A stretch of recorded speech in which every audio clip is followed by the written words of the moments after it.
네, 오늘 그 기자회견은 이제 2시에 이제 정식 시작할 거고요. 지금 유튜브로 현재 생방송 중입니다. 그리고 우리 서북청년단 유튜브 계정하고, 그리고 미디어워치 이제 유튜브 계정에서 중계로 생방송 중입니다. 오늘 사실 원주 지역 기자분들하고, 그리고 우리 KBS, MBC, G1, 메이저 이제 언론들 있잖아요. 정식으로 제가 다 제보도 다 했습니다. 제보도 다 하고 했던 문제인데, 이제 사실은 이제 제가 저희 단체가 그래도 많은 이제 기자회견을 해왔기 때문에 정치적인 성향이라고 봐야 되나? 어쨌든 그런 것 때문에 이제 언론 기자들이 저를 조금 피하는 게 있어요. 그래서 제가 오늘 기자분들은 이제 많이 오지 않았지만은 전혀 개의치 마세요. 지금은 이제 언론을 통해서 이제 공론화되는 것보다 실제로 또 유튜브라든가 우리 개인 방송을 통해 가지고 우리 여론 확산이 더 큽니다. 효과가 더 크고, 그리고 이제 언론 같은 경우에는 이제 기사 내대로 더 짤막하게 단편은 나가지만 우리는 이제 전체 내용을 다 내보낼 수 있기 때문에 전혀 개의치 말고 이해해 주시길 부탁드리고, 오늘 그리고 기자분들도 아마 제가 오늘 하고 나면 이 영상도 제가 다 보낼 거예요. 다 보내면은 원주 지역 기자분들은 그래도 이게 의료사고라는 거는 어떤 개인적인 정치적인 이해관계를 다 떠나가지고 누구나 겪을 수 있는 사건이에요. 누구나. 저도 좀 말씀드리겠지만은 제 가족도, 저희 어머님이나 어떤 저희 장모님 같은 경우에도 이제 돌아가신 게 사실 따지고 보면 의료사고예요. 그럼에도 불구하고 저는 다시 병원의 책임을 묻지 않았습니다. 이제 그런 내용도 제가 좀 설명드릴 거고. 그래서 이 의료사고는 우리 모든 국민의 문제예요. 게다가 지금 최근에 많이 불거졌듯이 이제 간호법 제정 문제 때문에 의사단체, 간호사단체, 그리고 각종 조무사단체, 각종 이제 의료진, 의료기관 내에 의료진 간의 어떤 이해관계 때문에 서로 치고받고 싸우는 모습들 얼마나 꼴보기 사납습니까? 그러면서 의사들도 집단 행동한다고 글에 나와가지고 환자를 안 보고, 네? 간호사들도 마찬가지고, 이건 미친 짓이에요. 이건 자유대한민국에서는 이거 있을 수 없는 짓입니다. 아무리 자기 어떤 단체의 어떤 이해관계가 중요하다할지라도, 아니, 의료진은 이제 사람의 생명과 건강을 책임지는, 그리고 정말 그 긍지를 가져야 되는 그런 직업임에도 불구하고 자기네들 이해관계 때문에 그걸 환자를 볼모로 거리로 나와서 집단 행동하는 것은 정말 용납이 안 됩니다. 또 해서도 안 되는 문제고. 그런 문제들까지 제가 좀 같이 언급을 할 겁니다. 네. 제가 이제, 한 가지 제가 먼저 이제 좀 말씀을 드리면은, 제가 사실은 이제 의료사고라는 거는, 이제 저는 그래요. 의사나 간호사나 마찬가지지만 그분들이 신이 아니잖아요. 신이 아닌 사람입니다. 사람. 그들도 결국은 배워요. 공부한 걸 토대로 해가지고 공부한 여러 가지 의학의 어떤 여러 가지 경험치라든가 이런 거 학술 자료라든가 연구 자료라든가 이런 걸 배운 교육을 토대로 해가지고 환자를 돌보면서 또 환자에 대한 여러 가지 이제 또 경험치 이런 걸 경험을 해가지고 이제 치유하기도 막 그렇게 하는데 다 알지 않습니까? 제가 구체적인 수치는 확인 못 해봤지만 의사 한 명당 담당하는 환자가 얼마나 많은지, 네? 간호사 한 명당 담당하는 환자가 얼마나 많은지. 사실 이건 우리도 이해해야 됩니다. 그래서 저는 개인적으로 저도 이제 겪었지만은 내 가정 중에 어떤 큰 환자, 이제 어떤 큰 질병에 어떤 놓여가지고 중환자실이나 어쨌든 병원에 자주 이제 들락달락 해야 되는 그런 환자가 있다면은 그 가족 구성원 중에서 한 사람은 반드시 자녀가 됐든 배우자가 됐든 누가 됐든 간에 반드시 그 해당 질병에 대해서는 박사가 돼야 돼요. 의사 수준이 돼야 됩니다. 근데 사실은 어려운 거 아니에요. 하나의 질병, 예를 들어 암도 엄청나게 종류가 많잖아요. 예를 들어서 간암이다. 간암 하나만 검색해가 찾아보면은 얼마든지 우리도 이제 의사 수준까지는 아닐지라도 거의 유사한 대화가 될 만한 정도의 그 정보를 우리가 가질 수 있어요. 환자들도. 그래, 그걸 알아야만이 의사가 이제 처방하거나 진료하는 과정에서 저건 아닌데라고 판단되면 얘기를 해야 돼요. 얘기하면 큰일 납니다. 사람이 의료사고라는 거는 죽고 나면 뭐예요? 사람이 사망하고 나면 어떻게 아무리 한의학 백도 떠들어봐야, 네? 죽은 사람은 살아나는 거 아니잖아요. 그걸 막아야 되는 거예요. 그러니까 실례로 이제 저희 어머님이 그랬었어요. 저희 어머님이 다 공개되지만 부산 백병원에서도 사실은 이제 어머님을 과거에 이제 위암 수술을 했다가 7년 만에 이제 간으로 재발을 해가지고 간암으로 이제 재발했는데 암 크기가 너무 크다 보니까 수술이 불가능하다. 그래가지고 길어야 생존기간 6개월, 짧으면 3개월 이내에 사망합니다. 수술은 못합니다. 이렇게 하더라고요. 그 우리 형제도 전부 다 깜짝 놀랐죠. 그냥 한 10년도 전인데. 그런데 이제 저도 어머니 얘기 나누고 보니까 간 수치는 정상이래. 간수증 증상이 집에 가까운 병원에 갔더니만 거기서 간수증 증상인데 간에 뭐가 큰 게 뭐가 보이는데 간암은 아닌 것 같은데라는 그런 말을 들었다는 거예요. 그 말 듣고서 내가 한번 찾아봤죠, 저도. 간암에 대해서 간암이라면은 당연히 간 수치, 간 기능이 저하돼야 되거든요. 왜? 간 세포가 망가지는 거니까. 근데 진짜 의료교육지를 보니까 간 수치가 정상이야. 그래가지고 도대체 이게 뭐지? 간암이라고 하는데 간 수치가 정상이다? 그래서 제가 또 인터넷 찾아보고 막 하다 보니까 찾아낸 게 육종암 중에 위장관 기질 종양이라고 기스트라는 질병이 있었어요.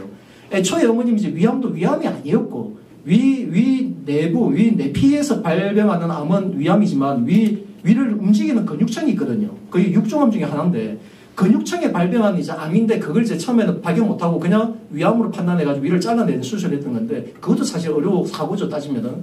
왜냐면은 육종암 기스트라는 이제 위장관 기질 종양은 정말 다행스럽게도 백혈병 치료제라는 이제 글리백, 지금도 일하지 않지만 당시에는 이제 글리백이라는 치료제가 처음 개발됐을 때라서 그걸 처방하면 굳이 수술 안 해도 살 수 있는 건데 의사가 잘못 오진하는 바람에 위를 절제하는 수술을 해버린 거예요. 그러니까 그 이후에 7년이 지난 다음에 간으로 했을 때도 보니까 이게 간암이 아니고 기스트라는 생각 확 들어가지고 제가 관련 자료들을 많이 뽑았어. 걔가 바인드를 해가지고 그 담당 의사를 만나서 선생님 좀 간 수치가 정상인데 간암은 아니지 않느냐고. 혹시 제가 찾아보니까 기스트 위장관 기질 종양이라고 있던데 혹시 이걸로 의심해봐야 되지 않습니까? 그러니까 제가 자료를 보여줬더니만 의사가 다 보더니만 깜짝 놀라는 거예요. 그러다 바로 그것을 인정을 하고 그 기스트가 맞는 것 같습니다. 그러면서 이제 결국은 이제 빨리 글리백 처방해달라고 처방을 했었어요.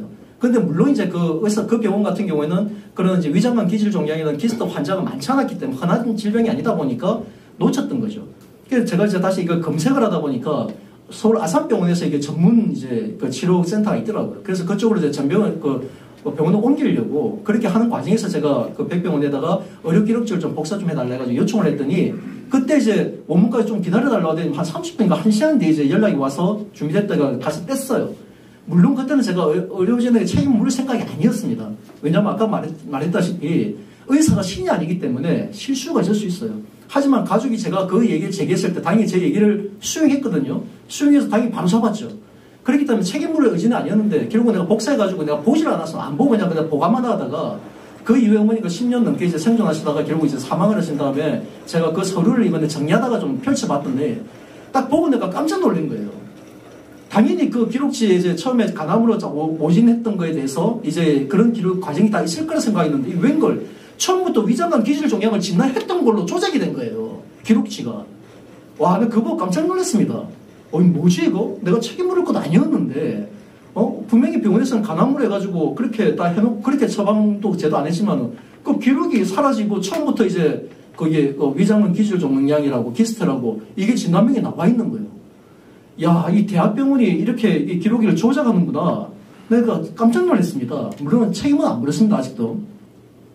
그런데 그런 일들이 비일비재하다는 거예요. 병원에서 의료사고가 발생하게 되면은 이게 정말 이제 어떤 그 환자 입장이나 그 보호자 입장을 조금이라도 10분은 이해하고 정말 마음으로 다가가지고 위로해준다면은 아니 그분들이라고 의사가 신이라서 왜 우리 자식 우리 아버지 왜 못 살려냈냐고 무조건 항의할 건 아니잖아요. 의사도 최선을 다했는데 본인 능력이 부족해서 그런 거 어떡해. 네? 하지만 그분들이 정말 마음으로 진심으로 다가와가지고 이렇게 얘기한다면은 누가 거기다가 더 이제 하겠냐고요. 또 경우에 따라서 틀리겠지만은 그래 하여튼 당연히 그 병원은 특히나 이제 원주 세브란스 대학병원 같은 경우는 그런 기능이 있어야 됩니다. 이게 정말 사고가 발생했을 때 무작정 법적으로 이렇게 할 게 아니라 정말 환자나 보호자 입장에서 이야기를 들어주고 전문적으로 그러니까 그 병원 내에 어떤 특정 조직이 있어서 거기서 이제 의사 기록, 진료 기록지나 다 확인을 법적으로 가기 전에요. 확인해가지고 정말 이제 혹시나 정말 말도 안 되는 어쩔 수 없는 과실은 그렇다더라도 이제 말도 안 되는 그런 행위가 있었는지를 그걸 안에 자체적으로 좀 살펴봐가지고 이거는 의사 이런 부분에 실수가 있었지만 이거는 그냥 간혹 이런 경우도 있습니다라고 만약에 이런 내용을 보호자한테 설명을 해준다면은 보호자가 굳이 이 문제를 가지고 의료사고 가지고 법정에 가가지고 변호사도 한두 푼 합니까? 의료사고 이거 아마 변호사 쓰면 내가 대충 알기로도 몇천 원 깨지는 걸 알고 있거든요. 많게는 억까지 갈 수 있겠지만은 그렇게 할 수 있냐고요. 굳이 그럴 필요 없지 않습니까? 병원 내에서 그런 기능이 자체적으로 있으면은 충분히 환자가 그걸 듣고서 그래요.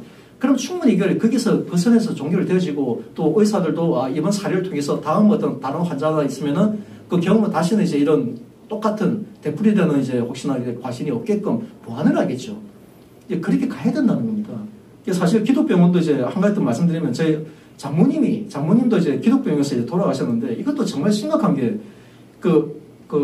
관상동맥이 이제 혈전으로 막혀가지고 정말 갑자기 쓰러지셔가지고 병원에 갔는데 해보니까 이제 네 군데가 막힌 거예요. 관상동맥 쪽에 막혀가지고 요즘은 이제 기술이 많이 발전해가지고 뭐 아시죠? 뭐 대동맥을 통해 가지고 이제 시술 스탠스를 이제 시술하는 기법이 있는데 그걸로 시술하게 되면은 이제 과거에는 이제 칼로 배를 쪄서 관열 수술을 했던 것을 쉽게 할 수 있는 거예요. 그 시술로도 이제 치료가 가능하거든요. 근데 이제 장모님이 4개를 했어요. 한 번에. 4군데가 막혀가지고 4개를 시술했어요. 근데 국내 이제 의료법에도 보면은 그 스탠스를 이제 3개 이상을 삽입을 하게 되면 중증 환자로 등록을 합니다. 중증 환자로 분류하게 되면 국가가 95%의 의료비를 내주고 보호자는 이제 5%만 부담할 수 있겠고, 왜? 노는 질병이 중대하다고 판단하기 때문에. 그래서 스탠스를 3개 이상 삽입하게 되면 이제 중증 환자로 하는데, 전 장모님도 중증 환자죠. 중증 환자인데, 근데 시술이 성공적으로 끝났습니다. 끝났어요. 딱 끝난 다음에 그 다음날인가 해가지고 바로 이제 퇴원 수술 발발하길래 제가 깜짝 놀래가지고 거기 레지던트 선생님한테 가서 아니 조금 며칠은 좀 지켜봐야 되지 않습니까? 스탠스를 삽입하더라도 그 막혀있는 혈전을 뚫은 것이지 그 혈전을 뭐 제거한 건 아니지 않느냐. 물론 약을 먹어서 혈전 녹이는 약은 처방은 했겠지만 혹시나 만약 혈전이 또 그 혈류 내에 돌다가 또 쓰러질 수 있는데 그래도 며칠은 최소한 뭐 일주일 아니면 3, 4일이라도 좀 지켜보고 그 다음에 괜찮으면 퇴원시켜야 되지 않겠습니까? 라고 분명히 얘기했어요. 저는 다 녹음도 그때 당시에 했는데 그 의사 선생님이 그때 뭐 레지던트인가 어쨌든 그런 젊은 의사였는데 이분이 오히려 제가 한 얘기를 별로 이제 심퉁거리면서 이제 뭐 병원에서 더 이상 뭐 조치할 게 없습니다. 조치할 게 없고 그냥 혹시나 좀 답답한 거 있으면 이제 병원에 바로 오셔가지고 하시면 됩니다라고 이렇게 얘기하는 거예요. 그래서 나는 최대한 그러면 이제 그 가족한테나 이제 제 장모님과 장인어른이 계셨으니까 자연스럽게 당연히 좀 자세히 좀 주의를 줄 거라 생각했어요. 근데 어떻게 보면 저도 좀 얘기는 했죠. 장모님하고 장인어른한테도 얘기를 했죠. 혹시나 모르니까 조심하셔야 됩니다 했는데 그분들은 당연히 이제 환자들의 의사 말을 더 듣지 않겠습니까? 저는 전문가가 아니잖아요. 네? 근데 의사 말인 거 의사가 퇴원시키면서 그런 주의사항을 안 준 거예요. 그런 주의사항 안 주고 그냥 혹시나 답답하시면 이제 병원 오세요. 뭐 이렇게 내보내버리니까 아니 뭐 저는 기독교인이지만은 저희 장모님은 불교 다니셨거든요. 거기서 퇴원하셔가지고 바로 그 다음날인가 우리 주일이었는데 저는 이제 예배드리고 있었는데 와이프 가져가고 거기 그 치악산에 이제 절에 찾아가가지고 부처님께 너무 감사해서 너무 이제 나았으니까 답답하던 것들이 다시 성공적으로 끝났으니까 감사해가지고 거기서 불공들인다면서 이제 108배를 드렸던 거예요. 만약에 병원의 의사 선생님이 그렇게 경고를 했다면 그렇게 했겠습니까? 당연히 안 했겠죠. 네? 그런데 그런 기본 주의사항도 안 해준 거예요. 그러다 거기서 갑자기 쓰러져 버린 거예요. 쓰러져 버리니까 그 절에서 거리가 있다 보니까 응급차가 와가지고 하는 시간이 결국 시간 타임을 네? 골든타임 놓치는 바람에 결국 바로 돌아가셨어요. 정말 말도 안 되는 거죠. 그렇게 이제 시술로 해가지고 성공적 수술 끝났는데 일주일도 채 안 돼가지고 바로 사망을 해버렸어요. 얼마나 기가 막힙니까? 그래서 제가 그때 저도 가가지고 의사한테 좀 따지고 싶었지만은 뭐 가족회의 끝에 그냥 안 하는 걸로 이제 많았는데 그 이후에 대신에 제가 병원에 와가지고 담당 제가 얘기했던 그 얘기를 했어요.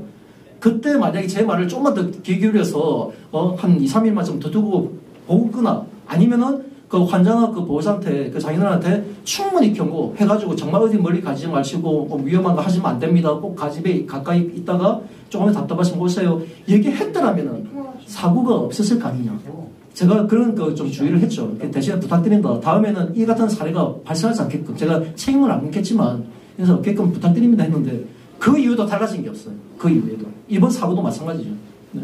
그래서 이제 그 기독병원에 많은 레지던트 그 대학도 있는데 그 대학에 있는 이제 많은 의사, 젊은이들도 정말 명심해야 됩니다. 요즘 의학이 많이 발달하다 보니까 과거에는 정말 어렵게 이제 수술해가지고 치료하던 것을 너무나도 간단한 기술로 해가지고 하다 보니까 그 병에 대한 이 가치를 못 느끼는 거예요. 그냥 자기 시술한 횟수만 따지는 거예요.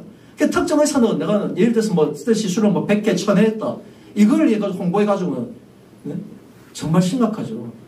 그래서 좀 의학을 배우는 분들도 정말 경각심을 가지셔야 됩니다. 한 생명의 가치가 얼마나 천하보다 귀한데 여러분 생명을 살리기 위해서 의학을 정말 오랜 기간을 통해 가지고 공부를 해서 그 면허를 취득하는 건데 네, 그런 사고 발생하면 영원히 그분들로 안 지워져요. 자신의 과실로 만약에 환자가 전혀 죽을 상황이 아닌데도 만약에 사망을 하거나 큰 이제 장애를 겪었다. 정말 의사가 양심이 있다면은 정상적으로 살 수 있겠습니까? 정말 면허 못하죠.